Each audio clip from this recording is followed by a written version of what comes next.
We've got good news and bad news on the injury front to discuss here on Chicago Bears Now. My name is Harrison Graham. That's where we'll kick things off today. The Bears have also signed a running back, but probably more of a short-term solution with this final preseason game about to take place. And Ben Johnson spoke to the media after the Tyson Bagent extension news came down. He gave some thoughts, plus we heard from Bagent as well. So going to react to all that as it's been a big day for the Bears QB2. All right, it is official. Terell Smith is out for the year. He's been placed on season-ending IR with a torn patellar tendon. That's a brutal injury. I mean, you'd almost rather have an ACL, to be honest. So tough break for him.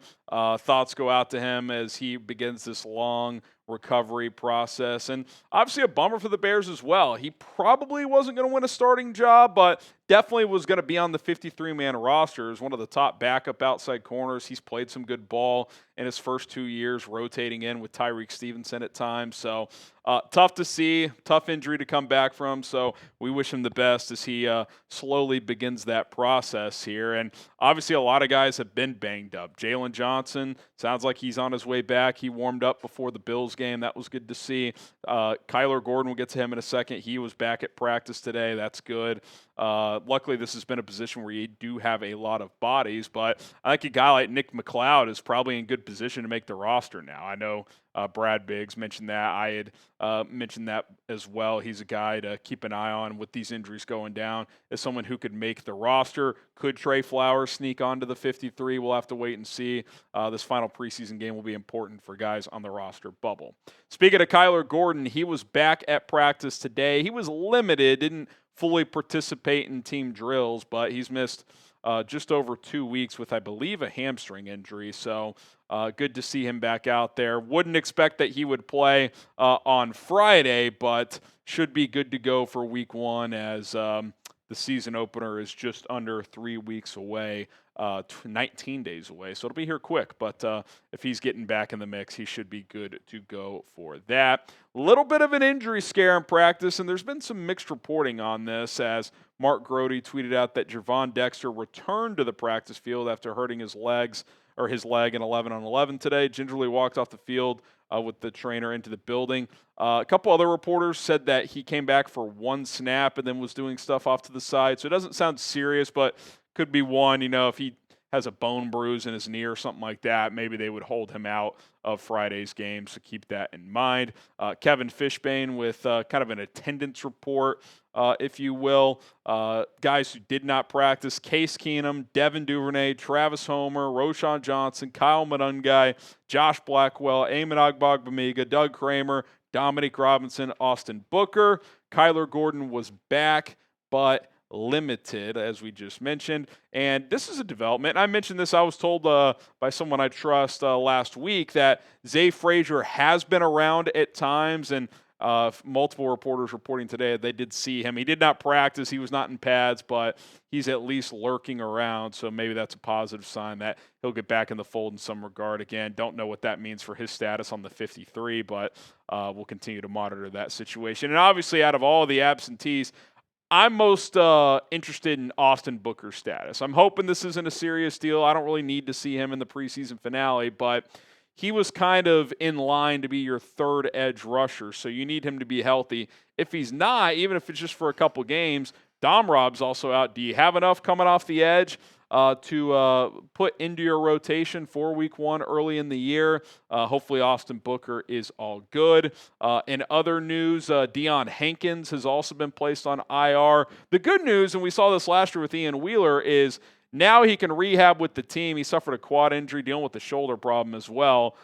He can rehab with the team and stick around, right? Because he was likely going to get cut anyways, fringe practice squad guy probably. So now he could stick around the team, be in the building for a year, still make some money, and obviously do his rehab with the Bears medical staff. So I think that's a win-win for everyone involved. Obviously, you don't want him to be injured, but kind of a blessing in disguise. Still get that paycheck and get to do your rehab with the team. All right, subscribe to the channel. We're covering the latest news, rumors, injury updates, previews, pregame, postgame show, live watch parties. We do it all here on Chicago Bears Now. Do not miss out on any of it. Speaking of watch parties, we will be live for Bears versus Chiefs, the preseason finale on Friday night, 5:45 p.m. Central Time. If you see this thumbnail, you are in the right place. If you subscribe and turn on notifications, you will get a notification when we go live with this thumbnail, knowing that it is us. We have a lot of fun. Pre-game show, live play-by-play reaction, post-game show, raffle giveaways. Should be a blast. Be sure to join us. All right, the Bears have signed a running back after working out 3 players yesterday. This is in response to Deion Hankins' injury and just other guys being nicked up as well. We will tell you who that is and what it means after this, as we first need to tell you about today's sponsor. That, of course, is Prize Picks. Daily fantasy made easy at prizepicks.com/CLNS. Football season is here with the preseason rolling along, college football upon us as well. Don't miss any of the action. Get involved with Prize Picks. It's very easy to play Prize Picks, as you just pick more or less on stat projections on 2 to 6 player lineups. If you get your lineup right, you can win up to 2,000 times your money. That's right, you can turn $10 into $20,000 with Prize Picks. Week 0 is here, and we got a special deal for you, as you're already halfway to winning a 2-player lineup by taking more than half a passing yard on Avery Johnson. I also got Rocco Becht on more than 16.5 rushing yards as well. Be sure to check that out. You can do a 3, 4, 5, 6-player lineup, but you get that little discount there like you do on Avery Johnson. I like turning it into a 2-player lineup because it's, pretty decent little play there to win some cash. $20 to win 60 if that hits. Download the Prize Picks app today. Use code CLNS to get $50 in lineups after you play your first $5 lineup. That's code CLNS to get $50 in lineups after you play your first $5 lineup. Prize Picks, run your game. Link is in the comments and in the description. Okay, Brad Biggs had the note that the Bears are bringing back Royce Freeman, bringing him back from yesterday after he tried out on Tuesday. Freeman was with the team, I forgot about this, on the practice squad back in December. He's been with a total of 8 teams in his career. Again, having the Deion Hankins note there, as he is on injured reserve. He was one of 3 players to work out yesterday, along with Dylan Johnson and Kylan something. Freeman, the veteran of that group that worked out. Fairly productive career. He's bounced around, like Biggs mentioned, but over 2,000 all-purpose yards.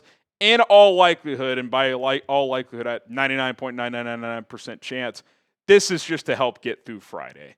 The Bears have been battered at running back in terms of injuries. Not necessarily long-term injuries, but injuries that have forced guys out during parts of training camp and right now. The healthy running backs the Bears have for Friday: DeAndre Swift, Ian Wheeler, Britton Brown, and now Royce Freeman. And we saw the Bears keep out a healthy DeAndre Swift in the second preseason game. They could do so again. So if you go that route, even if he does play, it's going to be like a drive or two. You don't want to just have 2 healthy backs available in Ian Wheeler and Britton Brown. So they needed somebody that can suit up and eat up some carries, especially in the second half of that game when it's mostly guys who are going to be on practice squads or looking for a job here in the next week. So Freeman gets an opportunity. Probably won't be a long-term answer here, but hey, go out there, put some good tape on film, and control what you can control. So that is the signing of the day. Now, from the running back position as a whole, who's going to be the RB2 when the season starts? Fill in the blank. The Bears' RB2 this year will be blank. Is that player not on this roster? Is it Roschon Johnson? Is it Kyle Monungai? Let me know who it is down in the comments section below. All right, I want to get into some more reaction on this Tyson Bagent contract extension. We broke down the full news earlier today that he got a 2-year, $10 million deal with incentives up to $16 million. We heard from Ben Johnson. We also heard from Tyson himself. I want to read off some of those quotes here. We'll start with what Ben had to say. He was asked if he thought Tyson could be an NFL starter, and he said, "I don't think there's any question about it. I've been blown away by his approach from the spring to the start of camp to where we are now. He does a tremendous job knowing what to do and how to do it. I don't think you can have enough talent in that room. I think we have one of the best rooms in the NFL from top to bottom. We have 3 to 4 guys that can play in this league. I feel really strongly about where we're at.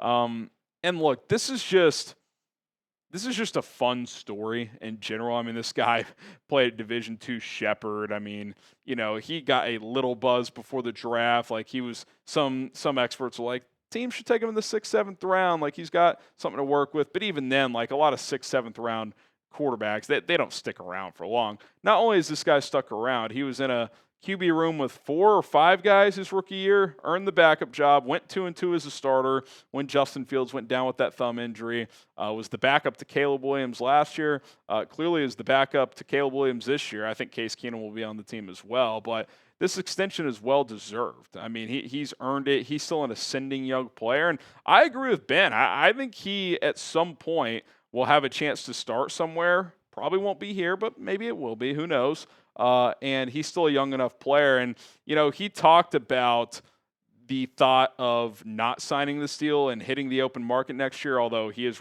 would have been a restricted free agent, so the Bears would have had some control. But he decided to stay loyal to the Bears, and he got emotional during his press conference this afternoon. And he said, he told a story. He said, "My dad, he's my right-hand man. He didn't have running water until he was in high school. There's definitely a lot of people that I can certainly help.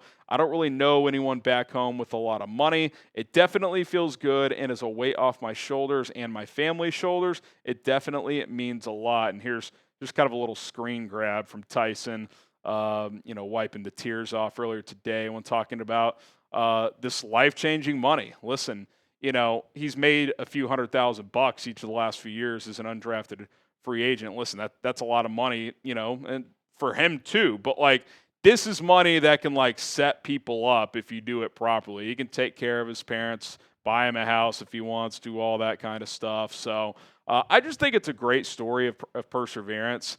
Under-recruited, goes to Shepherd, balls out there, wins the D2 Heisman essentially. I think they won a national championship too.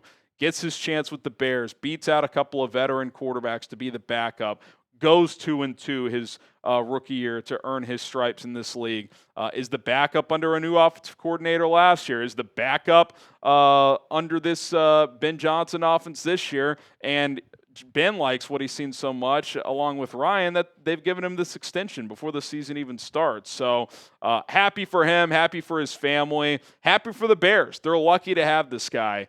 He's a hell of a teammate. I think he's a pretty good player who is still the arrow's pointing up. For most backups in the NFL, the arrow's not pointing up. There's a few exceptions, young guys that maybe they drafted and they view as a future starter, but this is an undrafted rookie who I think there's a world he could start at some point. So definitely glad that they were able to work something out here. Sean Hammond said this as well, or he tweeted out that Bagent says he has a baby on the way. Papa Bagent, congratulations. No luxury purchases coming anytime soon. He plans on saving up for his family. So congrats to Tyson on becoming a dad soon as well. And then Courtney Cronin, I thought this was cool, posted that Ben Johnson let Tyson Bagent break down the huddle post-practice. There were loud cheers from his teammates celebrating his new deal, which meant the world to the quarterback. He noted how much it means to have the support of the front office coaching staff and that it's, quote, "It's even better to know the dudes I'm out there fighting with," close quote, celebrated with him. They're just lucky to have this guy, man. He's got a great attitude. Sure, he has aspirations of being a starter, but not to the point where it causes awkwardness in the QB room. He's been a huge supporter of Caleb's. He was a huge supporter of Justin's his rookie year. He understands the job of being a backup quarterback in the NFL. You have to prepare for a starter, but you have to have the humility of being the backup. So I just couldn't speak higher of this guy. He's a good player. He's clearly a good dude. His teammates love him. This new staff has embraced him as well. Think about the different offensive voices he's worked with in 3 years. Luke Getsy, Shane Waldron, Thomas Brown, and now Ben Johnson and Declan Doyle, and a ton of different quarterback coaches over the last 3 years. And guy just brings his lunch pail to work and gets the job done. So good for Tyson. Glad he's here. And I think we should show him some love. Don't you? Get the TBs going down in the chat for Tyson Bagent. Show QB2 some love as the Bears secure him for the next couple of years. All right, guys, I am Harrison Graham. Appreciate you for making it to the end of this video. If you haven't already, please subscribe to the channel. We will be live for Bears versus Chiefs on Friday night. I'm sure we'll see a lot of Tyson Bagent and QB1 as well, Caleb Williams. Bear down.